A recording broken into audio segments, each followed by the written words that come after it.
सुरुवात शांत आहे, पण कथा वादळापूर्वीच्या शांततेसारखी. भारतीय क्रिकेटची स्टार स्मृती मानधना आणि बॉलिवूडचा यंग संगीतकार पलाश मुच्छल. 5 वर्षांचं रिलेशन, विश्वचषकानंतरचं ग्रँड प्रपोजल. संपूर्ण देश ज्याची वाट बघत होता ते लग्न 23 नोव्हेंबर. पण त्या सकाळी सगळं अचानक तुटून पडलं. स्मृतीच्या वडिलांची तब्येत बिघडली. रुग्णालय, गोंधळ, धावपळ. लग्न पुढे ढकललं गेलं.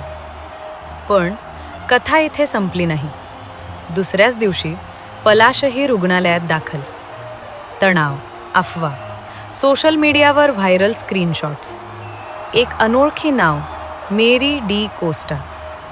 चॅट्स, आरोप, फ्लर्टिंगचे दावे. हे सगळं खरं की फेक? कोणालाही माहिती नव्हतं. पण लोकांनी न्यायालयाचा निर्णय देण्यासारखा निर्णय सोशल मीडियावर द्यायला सुरुवात केली. टिप्पण्या, आरोप, नावे ओढली जात होती.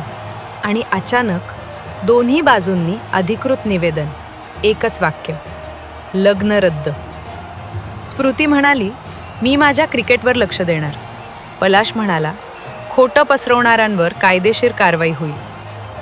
5 वर्षांचं नातं काही मिनिटात संपतं. आणि इंटरनेटवरची चर्चा अजून पेटलेली.